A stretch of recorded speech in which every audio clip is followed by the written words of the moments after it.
Dit programma wordt mede mogelijk gemaakt door deze bedrijven. Nick blikt vooruit op het Songfestival. Jacqueline heeft de beste boeken en Ingrid gaat sporten met ambtenaren in Horst aan de Maas. We gaan dwars door Limburg.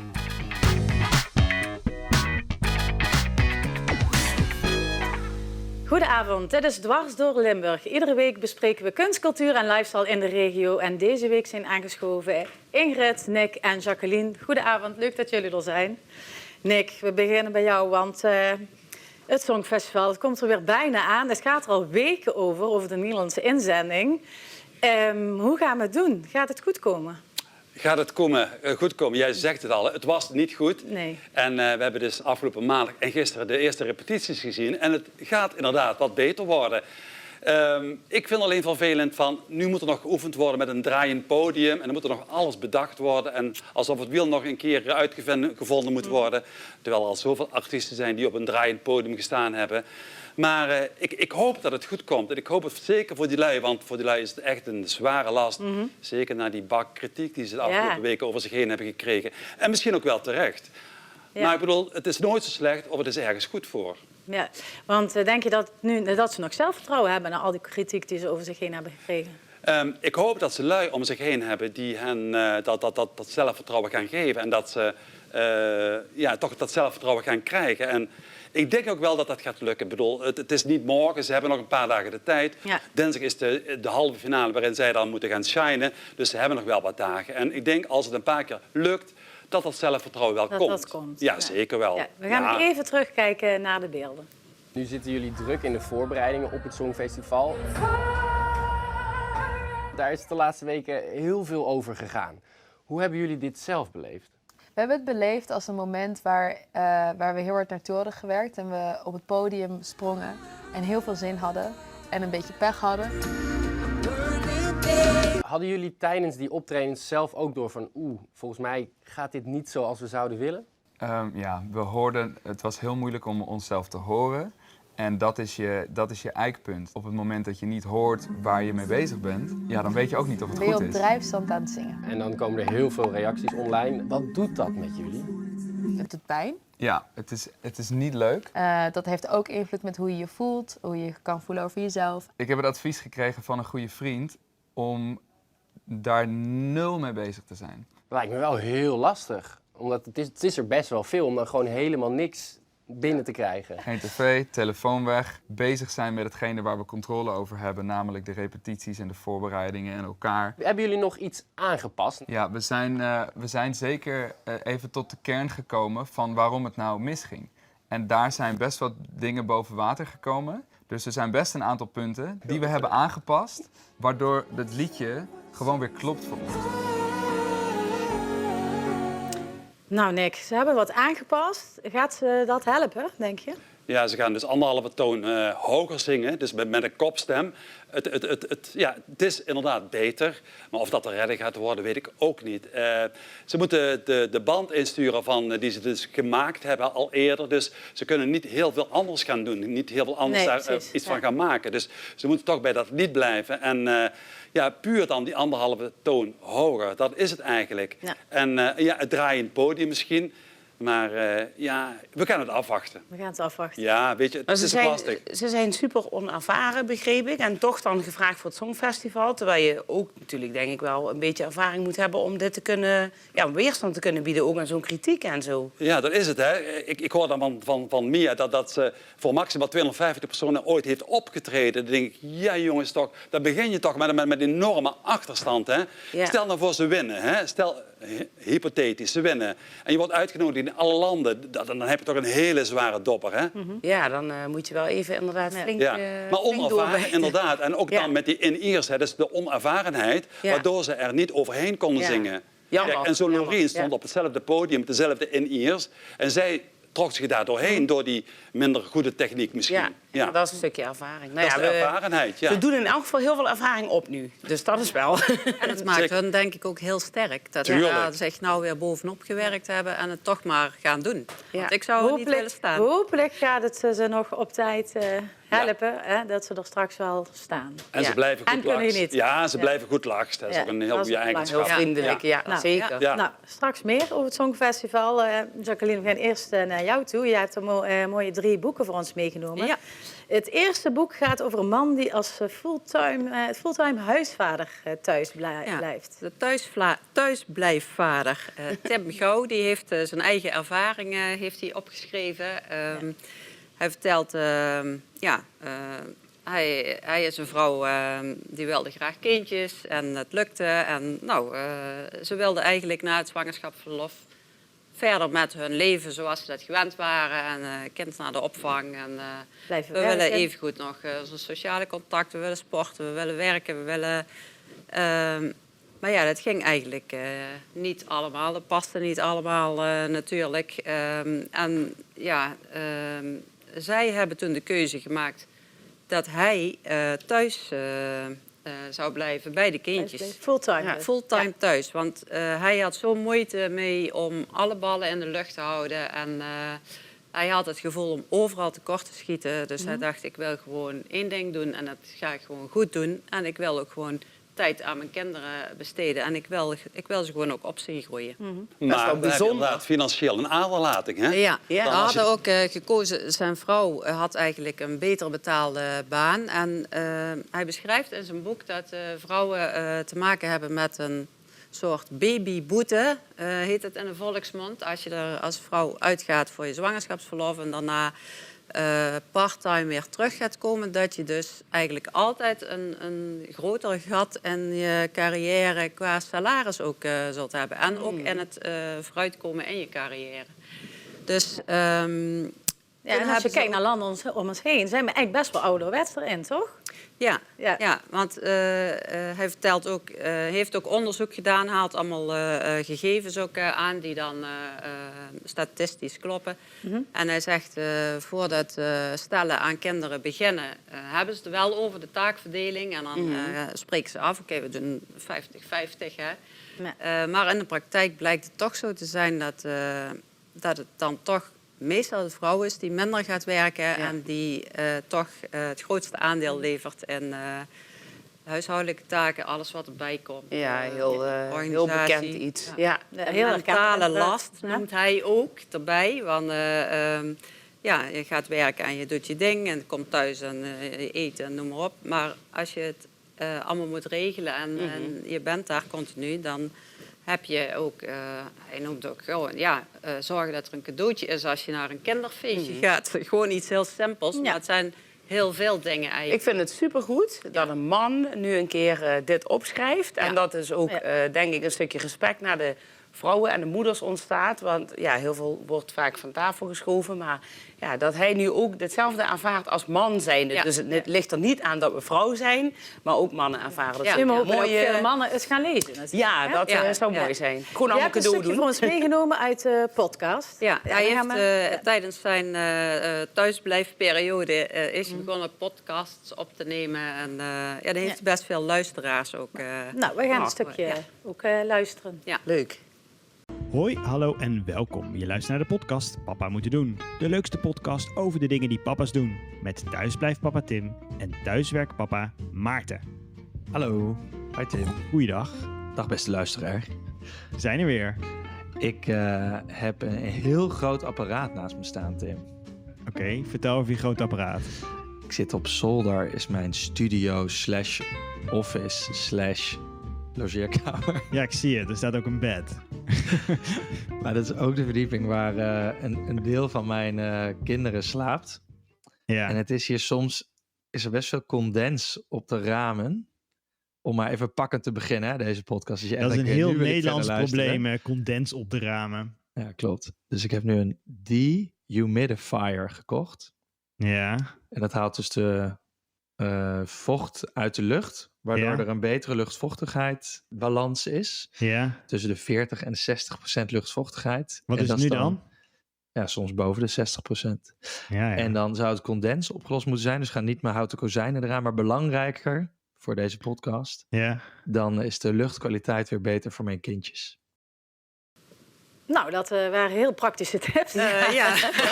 We kunnen er in elk geval nog iets van leren, dat is wel duidelijk. Nou, hij heeft 3 series gemaakt, zie ik. Dus je kunt ook nog een ander fragmentje luisteren. Ik denk dat het dan wat meer over de kinderen gaat misschien.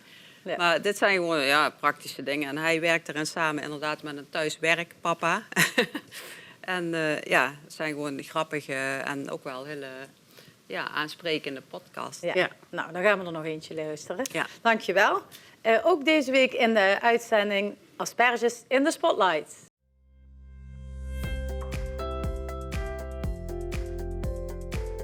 Kamperen bij het aspergeveld. In Helden, bij de familie Peters, kan het.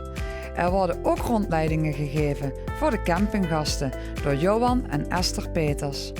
Je plantte dat als plantje, wat we dadelijk zullen zien. En het is echt zo'n massa wortels na 10 jaar. Dat is echt een bizar verhaal. Maar tegenwoordig is de veredeling zo ver dat ze herinplantrassen veredeld hebben. En dan met een goede bemesting van de grond en een goede bewerking, dan kunnen we dus het jaar erop alweer asperges planten. Waren het niet dat die dan waarschijnlijk niet zo lang die kwaliteit zal geven als die eerste teelt, zeg maar. Naast de witte asperge is er ook een paarse variant. Ik vind hem zelf prachtig uitzien, ondanks dat ik een liefhebber ben van witte asperges, maar dit nodigt uit tot toch? Paarse asperges. Dat is echt een asperge om rauw te eten. Dus je kunt hem wel koken, maar dan wordt hij groen, dan verkleurt hij helemaal. Maar de paarse asperges is speciaal voor bij de salades. Je kunt hem lekker marineren met een dressing en dan voor bij de salade te doen. Of voor de garnering op het bord te leggen. Wordt ook veel gebruikt door restaurants en zo voor de garnering. Paarse asperges worden geteeld boven de grond eigenlijk. Er is maar een heel klein bedje wat wordt gemaakt en die groeien dan boven de grond. Die worden ook boven de grond gestoken. Ik heb een restaurant wat er amuse van maakt, of ze maken een salade of een amuse glaasje en dan steken ze die kopjes er eigenlijk op in. Nou, het ziet geweldig uit. Zijn die ook het hele aspergeseizoen verkrijgbaar? Meestal iets minder dan de witte asperges, want de paarse asperges iets later, want die groeit dus boven de grond. Dus je hoeft hem niet uit de grond te graven, zeg maar.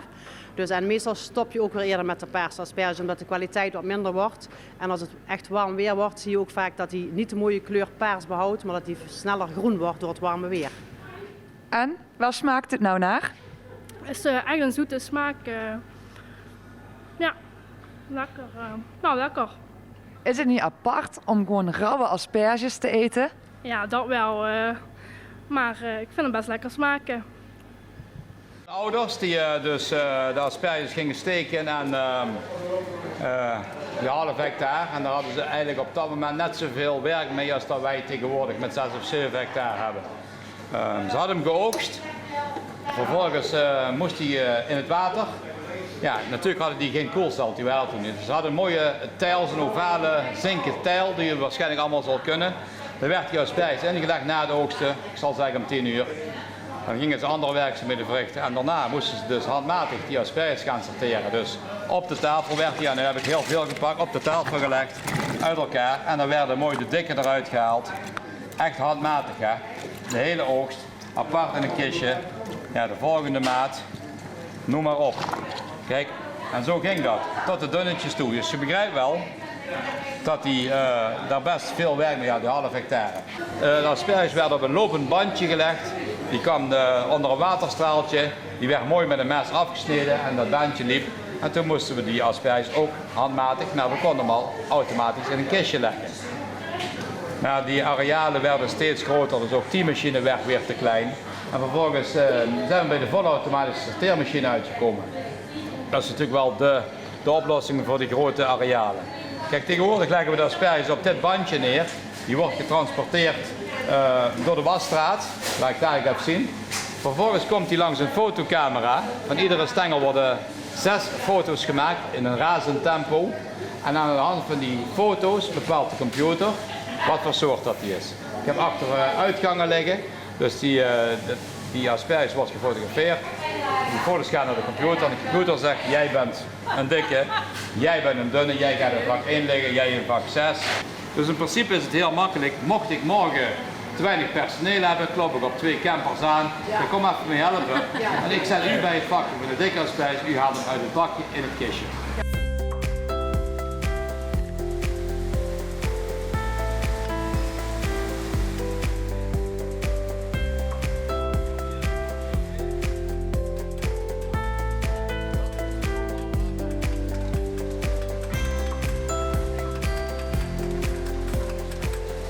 Vanavond kan ik precies zien wat we gesorteerd hebben. Ik kan per soort hier, zie je? A, veel, dubbel A wit, aantal stuks, 12 stengels, dat is zoveel procent en zoveel gewicht. Dus ik kan per perceel een programma instellen. Als ik bijvoorbeeld perceel thuis heb, zoals dit heet, ga ik zeggen, we gaan nu thuis sorteren. En dan weet ik aan het einde van het seizoen precies wat de opbrengst is geweest en wat de kwaliteit is geweest. De opbrengst en de kwaliteit, heel belangrijk. Want gaat het product nalaten, wat ik straks zei als die ouder wordt, dan is het misschien niet meer interessant om die nog langer te oogsten. Dan moet hem uitvrezen. Waar komen jullie vandaan? Enkhuizen, Noord-Holland. Zijn jullie helemaal hier naartoe afgereisd voor de asperge? Dat klopt, ja. Dat zeker. Dus we staan hier op de camperplaats. En vonden het heel leuk dat het op een aspergekwekerij was. Om dat eens mee te maken. Want dat hebben we bij ons niet.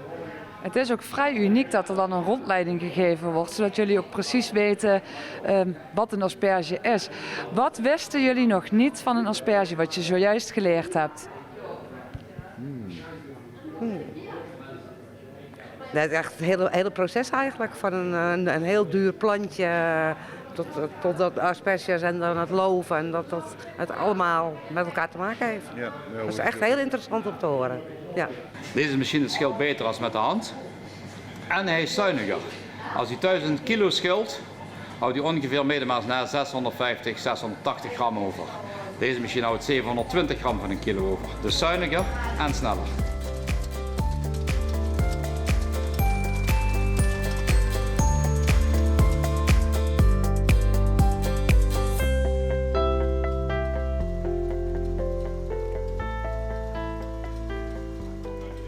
Er zit 100% geen schilletje aan.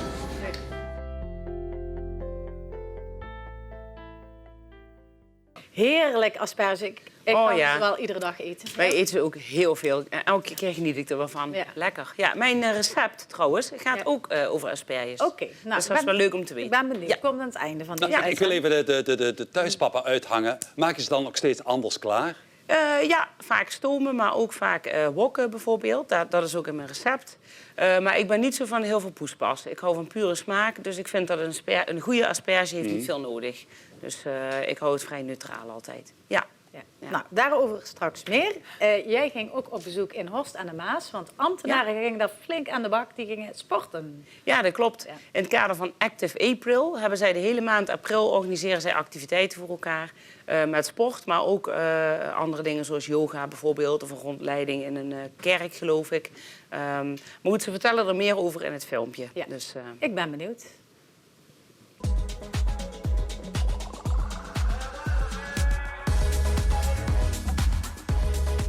Hoi Roy, we staan hier bij Horst aan de Maas, zoals heel duidelijk op jouw pakje te zien is. Jij ziet er heel sportief uit. Je bent wethouder, begreep ik. Waarom zijn we hier en wat gaan we doen? Nou, we zijn hier omdat we het als gemeente Horst aan de Maas belangrijk vinden dat onze collega's aan hun vitaliteit, aan hun gezondheid kunnen werken. En dat betekent dat sporten belangrijk is, zowel voor de beweging als voor het ontmoeten en het met elkaar kunnen doen. Daarom hebben we een team van hele actieve collega's die elk jaar een Active April maand organiseren.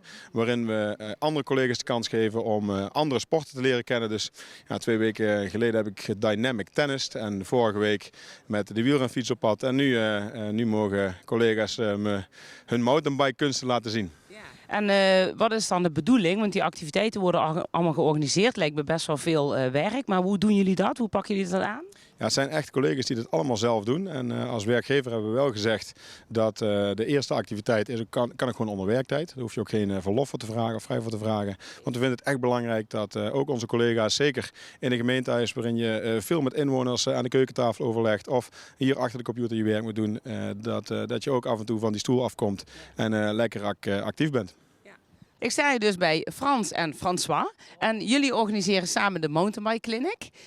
Maar jullie hebben ieder een beetje een eigen rol erin, begrijp ik, hè? Frans, hoe zit het bij jou? Wat is jouw rol in dit geheel? Ja, ik zit eigenlijk in het organisatiecomité van Active April, overal zeg maar. Dus waar alle activiteiten gedurende deze maand onder hangen. En wat gaan jullie nog meer doen behalve mountainbiken? Heel veel activiteiten. In totaal, ik heb het even nagekeken, zijn meer dan 30 activiteiten. Het zijn niet alleen sportactiviteiten, maar ook een wandeling door het Ham, een rondleiding in de Lambertuskerk en allerlei sportactiviteiten. Dat varieert van baantjes zwemmen tot een tennisclinic. Wat hebben we nog meer? Het schiet me nu zo even niet te binnen. Een wielertocht, skaten inderdaad, een clubje motorrijders is er samen op uitgetrokken. Vanmiddag is ook een visclinic. Die gaan we nog bezoeken tijdens de tocht. Dus eigenlijk is er voor ieder wat wils. Ja. Wat ontzettend leuk, dus heel veel diversiteit. En François, dan organiseer jij deze mountainbike-tocht met een stop bij de visclinic, begrijp ik. Hoe zit dat precies? Nou, we hadden eerst een aantal tochten hebben georganiseerd. Ook een groep met beginners hebben we gedaan de afgelopen keer. Het is een tocht met meer gevorderde fietsers. We hadden een heel leuk parcours uitgedacht door de Horst aan de Maas. En de visclinic ligt bijna bij het parcours, dus we dachten, weet je wat, we leggen het parcours een klein beetje om. En dan treffen we onze collega's die aan het vissen zijn tijdens de tocht. Dus meteen de pauzeplaats. Want is dan elkaar ontmoeten en teambuilding, is dat een van de hoofditems van deze activiteiten? Of? Onder andere. En daarnaast eigenlijk willen we met Active April vooral ook een stukje bewustwording creëren van het belang van een gezonde en actieve leefstijl. En dat is niet alleen fysiek, maar dat is ook mentaal. Dus met name dat we ook daarom juist de afgelopen jaren ook dat soort activiteiten hebben ingebouwd. Daar waar het voorheen echt meer een sportweek. Zo is het ooit begonnen met een sportweek. Toen werd het een sportmaand. En daar hebben we de laatste 2 jaar echt ook wel wat andere thema's aan toegevoegd. Die met name op het mentale vlak zeg maar, van toegevoegde waarde kunnen zijn.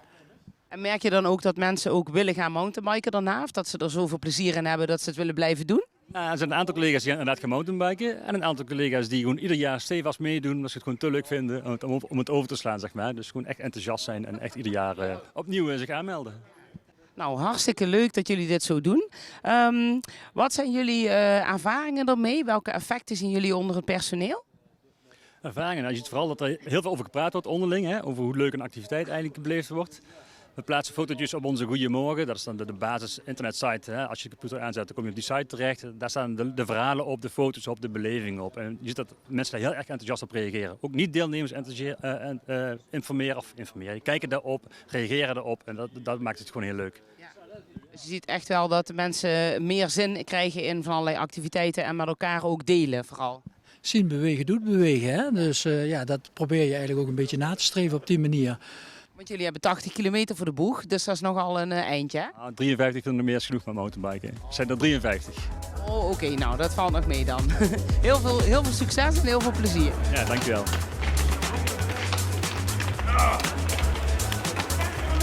Yo.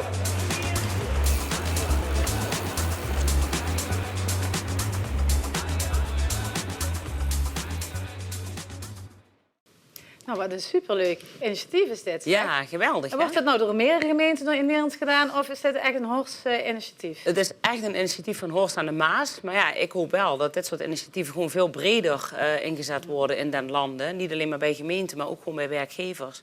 Want het doet ontzettend veel bij de mensen onderling. En ieder kan zijn eigen ei erin kwijt, als het ware, kan overal aan meedoen. Ja, supergoed. En ik hoop dat het echt wel meer gaat gebeuren. En je krijgt er uiteindelijk natuurlijk ook vitale medewerkers van. Dat is natuurlijk altijd beter voor je organisatie. Dat willen ze natuurlijk ook. Hè. Kijk, als de onderlinge verbinding is belangrijk, maar ook de vitaliteit en medewerkers die toch wat meer gaan bewegen, die ook snappen dat het belangrijk is om te bewegen, maar ook om gezond te eten en om dingen te doen waar je blij van wordt. Want ook zingeving is natuurlijk een belangrijk aspect. Ja, dat komt er allemaal in terug. En supergoed. Ik denk, nou, goede tip voor de gemeente Pelemaas, zou ik zeggen. Ja, precies. Ja, ik hoop dat ze kijken allemaal. Dus, ja, natuurlijk. Bij deze. Jacqueline, ik kom maar terug bij jou. Je hebt het tweede boek dat je bij hebt, is een hele spannende. Je zei al slapeloze nachten had je ervan. Ja, dat klopt. Ik heb slapeloze nachten gehad. Ten eerste omdat ik niet kon stoppen met lezen, want het is zo spannend. Ja? En ten tweede, omdat... het is te spannend om het boek weg te leggen.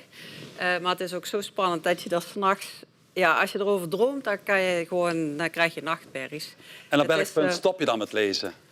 Ja, als ik dan toch naar mijn werk moet of als ik dan toch, weet je wel, ja. Als het, ja. Maar waar gaat het boek over? Dus de Spin heet het? Het is eigenlijk het 9e deel in een serie van dit schrijvers-echtpaar. Je kunt de boeken los van elkaar lezen, dus je hoeft ze niet per se van tevoren te lezen. Maar er zijn wat verwijzingjes die je dan wel snapt als je het wel hebt gelezen.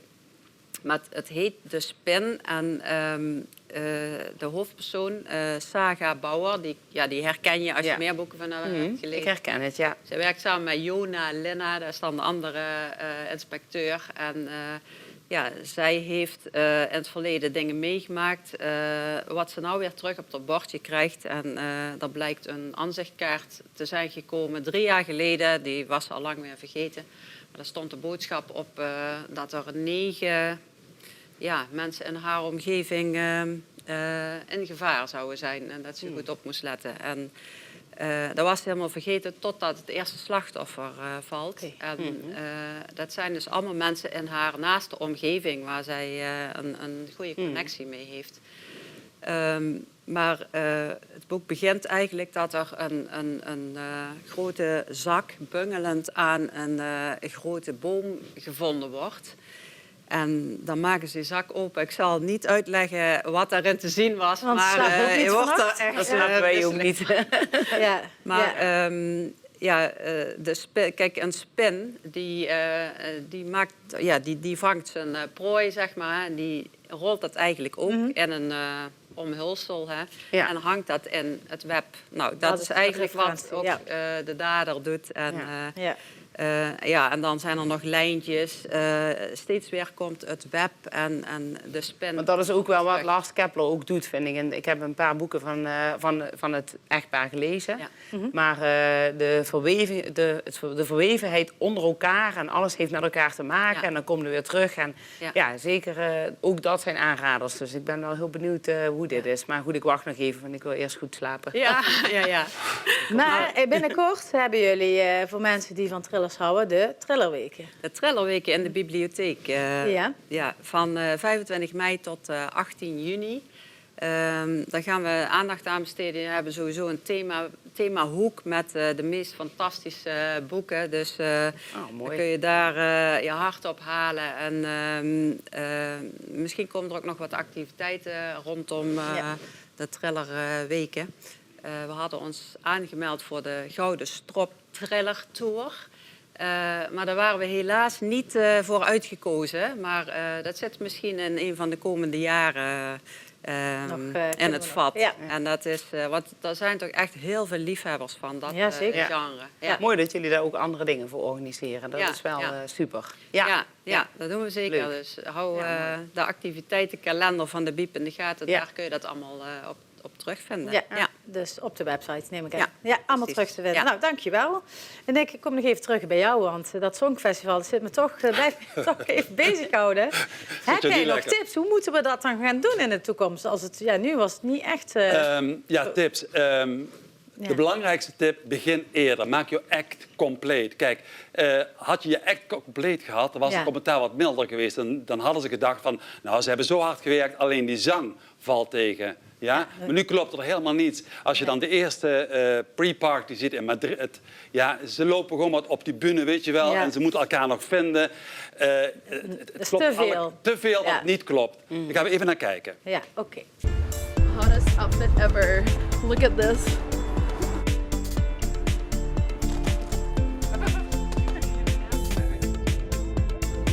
Can't believe it's happening.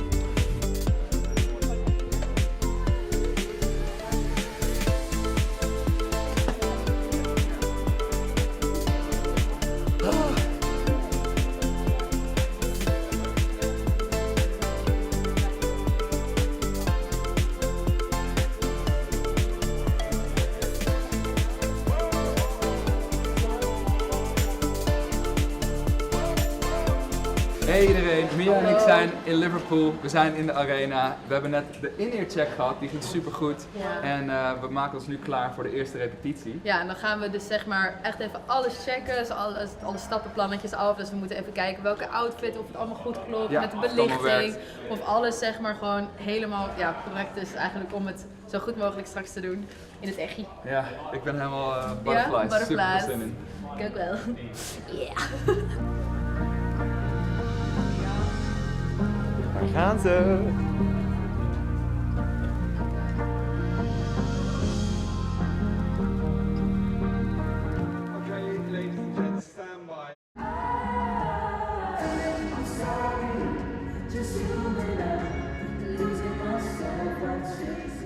Voor jou.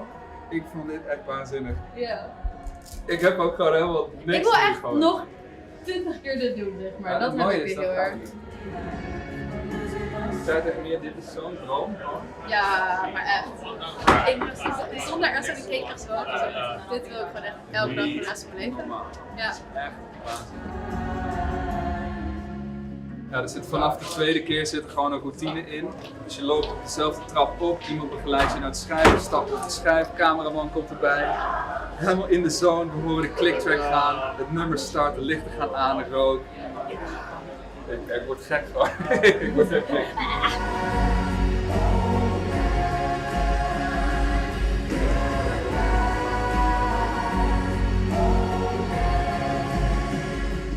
Dit waren beelden van de eerste repetitie in Liverpool. Ja. Al een stuk beter. Je hoort inderdaad, die anderhalve toonsoort, dat maakt al heel veel uit. Als ik heel even verder mag gaan met de tip. Geef niet één persoon een carte blanche. In dit geval Duncan Lawrence. Nee, ik zou het gewoon breder oppakken. Laat meer artiesten in een soort voorronde aantreden. We hebben een Davina Michel, we hebben een Fleming, Antoon. Ik bedoel, Saint-Milieu, dat soort artiesten die echt een festival aankunnen. Laat die meedingen aan zoiets. Ja. En je zei net een internationale jury. Stemming, ja. Nodig dan wat internationale gasten uit die alvast een stem kunnen uitbrengen. En dan heb je al een voorproefje wat een internationale, een Europese jury zal gaan doen. En niet alleen maar een klein team, Nederlandse mensen. Is de gok minder groot eigenlijk? Dan is de gok inderdaad minder groot, ja. En dan hoor je ook inderdaad weer wat feedback. Een beetje een bredere blik. Wie weet pikken ze het nu op. Ja. Hè? Voor de Dat volgende denk ik keer. wel. Heb je ook nog inzendingen van andere landen voorbij zien komen? Wat zijn de kanshebbers? Wat zijn de kanshebbers? Ja, je volgt onbewust toch dan weer die bookmakers. Ja. En voor mij blijft gewoon Loreen de winnaar voor 2023. Misschien Finland en eventueel nog ergens een outsider. Ja. Maar voor mij is de rest allemaal een heel stuk lager. En allemaal een beetje op hetzelfde niveau. En over vals zingen gesproken, dan moet je niet naar Polen luisteren. Want zij zingt ook heel erg vals. Nou, moeten we dan even wegzetten. Ja, precies. Ja. En Laurien is natuurlijk wel al een oude bekende. Ja, rot in het vak. Hè? Ja. Zij kan gewoon zoiets aan. En ja, ze heeft de naam, de faam. Maar ze heeft ook wel wat in huis, hoor. Ze heeft wel meer meters gemaakt. Ja, natuurlijk. Ja. Nou, we gaan toch duimen voor die finale. Tuurlijk. Toch, ja, maar eerst 9 mei, hè? De halve finale. De halve finale, ja. Goed. We blijven positief. Ingrid, ik ga door naar jou. Jij bracht een bezoek aan een MSK-arts. Dan moet je me echt even helpen. Ja. Wat is in godsnaam een MSK-arts? Nou, ook best lastig om uit te spreken, hoor. Het is musculo-skeletale geneeskunde. Dat ging best goed, ja. Dat ging best goed, hè? Ja. Musco van spieren natuurlijk, skeletaal van je skelet. En hij bekijkt eigenlijk je hele lichaam als een totale keten. En het mooie is dat als je ergens klachten hebt, dat je niet op de plek van die klacht behandeld wordt, maar dat hij in de hele keten gaat kijken waar de oorzaak zit. En dan zo probeert hij de oorzaak op te lossen. En hoe kwam je nu bij hem terecht? Nou, ik ben zelf vaker naar zijn vader geweest, omdat ik last had van mijn schouder. En ook ik heb fysiotherapie. En op een gegeven moment hoorde ik via de naam van zijn vader. En zij noemen het orthomanueelarts. Dat is een andere naam daarvoor die veel gemakkelijker is. Veel gemakkelijker. Het is niet manuele therapie. Dat is echt daadwerkelijk anders. Maar dit is orthomanueel. En zo ben ik daar terecht gekomen. En hij heeft me eigenlijk op een fantastische manier van die klachten afgeholpen. Door uiteindelijk bij mijn stuitje dingen weer recht te gaan zetten. En ik vond het natuurlijk super interessant, want ik vind zo'n dingen allemaal leuk. Dus ik wilde ook weten van hoe werkt dat nu. En toen ben ik laatst bij de broer van Stefan geweest, bij Ruben. Die is energetisch therapeut. Daar was ik de vorige uitzending. En nu dacht ik, dan wil ik ook bij hem graag een bezoekje brengen. Want hij volgt zijn vader eigenlijk een beetje op als orthomanueel arts. Dus, we gaan even kijken naar jouw bezoek aan Stefan Oosterbos. Wat ben je nu aan het doen dan, Stefan? Dus ik kijk naar welke kant, hoe het bekken staat. En of daar een scheefstand in te zien is. En dan ga ik daarna kijken naar die wervelkolom. En dan ga je aan de hand van de niveaus kijken of er scheefstanden of blokkades te vinden zijn. Oké. En als je dan zo'n scheefstand hebt, of je ontdekt ergens iets, hoe gaat dat dan verder? Kun je dat ook laten zien? Ja, dat kan. Dan kom ik met de taille over het kussen heen liggen. Dan ga ik erboven staan. Stel je ziet hier aan de kanteling naar de rechterzijde. Dan zet je je duim op die knobbel die wat je hier aan de achterzijde voelt. En je probeert hem in zijn geheel te mobiliseren. Dus het is een vrij subtiele manier van behandelen. Ja. Dus niet zoals bij de chiropractor dat je echt iemand in een rare houding legt en een manipulatie doorvoert. Ja. En manipulatie bedoel je dan een beetje kraken, zeg maar? Het kraken, ja, precies. Dat doe je dus niet, dit is subtieler. Dit is subtieler, inderdaad. Ja. Oké. En dat is in zijlig, in buiklig, soms een ruglig, worden die verschillende standsafwijkingen gecorrigeerd. Ja, hoe kom je erbij om dit vak te kiezen? Want het is best wel bijzonder. Volgens mij zijn er heel weinig mensen die dit doen, hè? Ja, precies. Ik heb natuurlijk het genoegen dat mijn vader ook MSK-arts is. Dus van hem heb ik het geleerd en ook leren kennen. Oké. En je heeft jou dan blijkbaar geïnspireerd om dit ook te gaan doen. Wanneer is dat begonnen? Hoe oud was je toen je dit interessant vond? Ja, nee, toen ik klein was wist ik al dat ik arts wilde worden. Ik wist alleen niet wat voor type arts. Oké. En dan heb ik eerst fysiotherapie gestudeerd, omdat ik werd uitgeloot bij geneeskunde. En toen heb ik fysiotherapie afgerond. Ja. En uiteindelijk toch bij geneeskunde door binnengekomen. En 6 jaar later heb ik me gelijk aangemeld voor dit vak. Want ik vind het toch wel leuk om met patiënten in de praktijk bezig te zijn. En niet de sfeer in het ziekenhuis. En de bedoeling is dat jij de praktijk dadelijk gaat overnemen hier? Dat is wel de bedoeling, En jouw broer Ruben, daar waren we natuurlijk de vorige keer bij het Wasser Limburg. Ja, en die vertelde, dankjewel. En die vertelde dat jullie wel wat dingen samen doen. Hoe kijk jij daar tegenaan? Wat is de versterkende kracht van elkaar? Ja, vaak wij behandelen puur fysieke klachten. Maar als je merkt dat er toch op de psychosociale vlak ook wat speelt, waardoor jij net niet de behandeling goed aanslaat, dan kun je kijken of die combinatie in therapieën een beter effect heeft.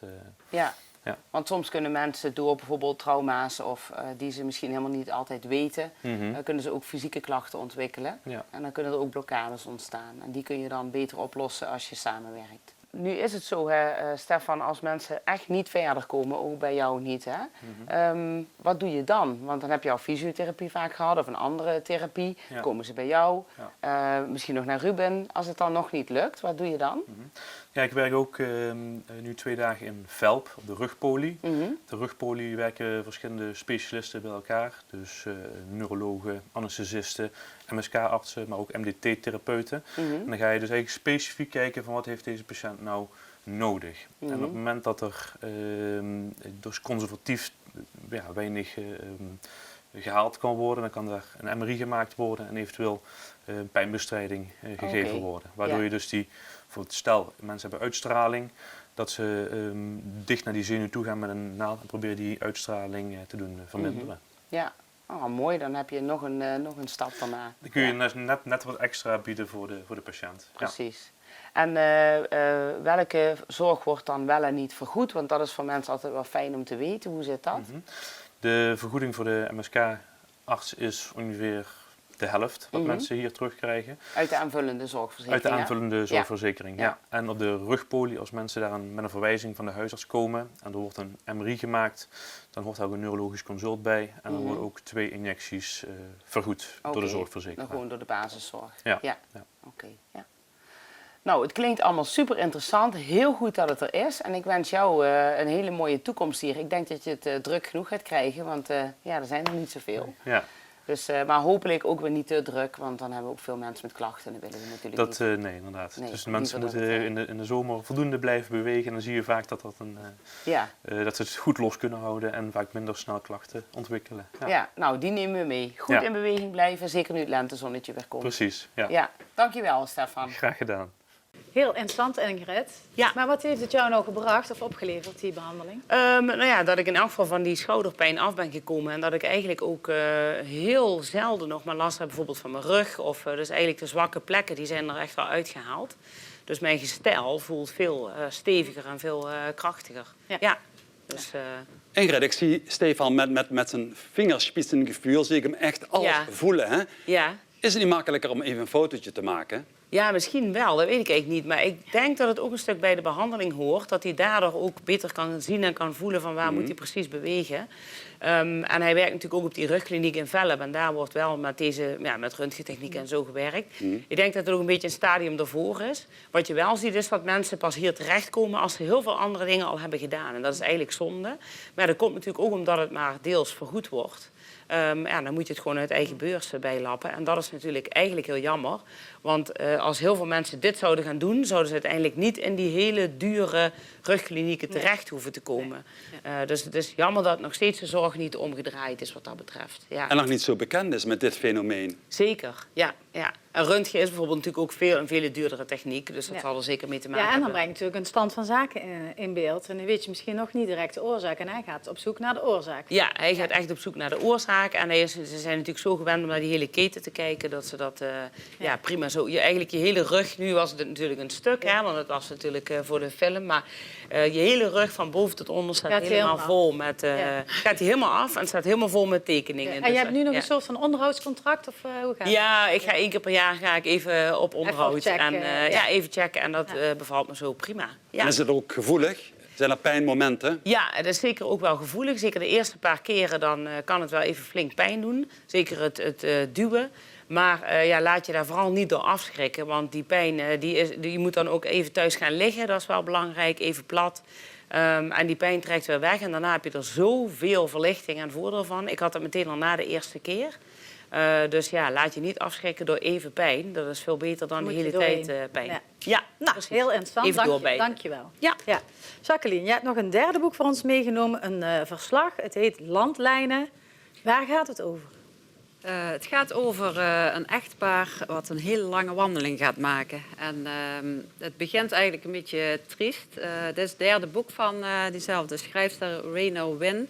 Het eerste boek heet Het Zoutpad. Dat hebben veel mensen gelezen, is nog steeds razend populair. Daarin maakt ze een wandeltocht met haar man langs de kust van Zuid-Engeland. Ja, en waar zijn ze nu? En nu beginnen ze in Schotland. Maar ik moet eerst even vertellen dat ze wonen in Zuidwest-Engeland en haar man die is ziek. Dat was in het eerste boek eigenlijk ook al zo. Hij heeft een ziekte waardoor zijn zenuwstelsel aangetast is. En waarvan hij ook niet meer beter kan worden. Waarvan de gewone geneeskunde zegt, je moet zo weinig mogelijk bewegen. Je moet geen trappen lopen, je moet dit niet, je moet dat niet. Maar zij hebben gemerkt, toen ze zijn gaan wandelen en op hun gevoel zijn gaan lopen. En gewoon hebben gedaan hoe hij zich voelt en dan wel doorzettend, dat dus een verbetering in zijn ziekte heeft opgeleverd. Aan het begin van dit boek is hij er echt niet goed aan toe, want dan valt hij om en dan kan hij niet meer opstaan. En uiteindelijk lukt het hem toch om toch een paar meter te lopen en dan zegt hij zelf, ik denk dat we weer moeten gaan wandelen. En dat gaan ze dan ook doen met rugzakken, tent erin, eigenlijk zo simpel mogelijk. Ja. En hun grootste wens was altijd nog om een route in Schotland te lopen. En dat is schijnbaar een van de moeilijkste, zwaarste tochten, omdat het en in Schotland ook heel ruig is, maar ook heel veel regent, heel veel muggen hebt. Ja. Koud. Het zijn geen ideale omstandigheden. Nee. Maar zij schrijft zo mooi en zo beeldend dat je loopt gewoon met hun mee en je ziet het landschap, maar je voelt ook die muggen en die regen. Ja. En je hebt honger als het eten op is en er is niks in de buurt waar ze iets kunnen halen. Maar in de loop van de tocht verbetert inderdaad toch zijn gezondheid. Het is mooi, ook waar gebeurd. Dus het is... mooie vind ik ook dat je met hun meeleeft, zeg maar. Als je dan dagenlang daar in de natuur bent en loopt en dat je teruggaat naar gewoon het zijn. Gewoon het de essentie van wie je bent. Dus het is meer dan een boekverslag. Het zit echt nog een mooie boodschap onder. Ja, heel mooi. erg fijn. Bedankt voor je tips. Ja. We zijn weer helemaal geïnspireerd. Tot slot van deze uitzending, Ingrid, heb jij nog een recept? Je hebt nog een recept met asperges. Ja, met asperges dus inderdaad. Ja. Vaak worden asperges, ja. Kijk, hier is het. Dit heb ik vanavond gegeten in het zonnetje buiten, zoals je ziet. Lekker. En het is een lekkere frisse salade met gewokte witte asperges. En vaak gebruiken we groene asperges om te wokken. Maar witte asperges lenen zich er eigenlijk ook prima voor. En in dit geval met garnalen. Maar je kunt natuurlijk ook voor andere dingen kiezen om erdoor te doen. Heerlijk. En ik ben niet zo van hele precieze beschrijvingen. Dus ik heb eventjes uitgetypt zoals ik het maak. Maar geef er vooral je eigen draai aan. Maar wok is een keer witte asperges. Want het is echt... Ja, dat is echt andere smaak, hè? Ja, andere smaak. Super lekker, en lekker knapperig. Ja. Niet voorkoken, dus gewoon puur... Niet voorkoken, gewoon in de wok en even een tijdje een beetje laten sudderen eigenlijk in het eigen vocht. Lekker wat verse kruiden erbij. En, lekker. Niet moeilijk maken. Je hebt het ook maken. voor ons meegenomen, denk ik, of niet? Ja, we gaan het dadelijk lekker samen gaan we het opeten. Nee, helaas was alles op. Dus wat heel lekker. De volgende keer. Nou, dankjewel. Daarmee hebben we deze uitzending ook afgesloten. Fijn dat jullie er waren. Volgende week zijn we natuurlijk weer. Dit was Dwars door Limburg. Dit programma wordt mede mogelijk gemaakt door deze bedrijven.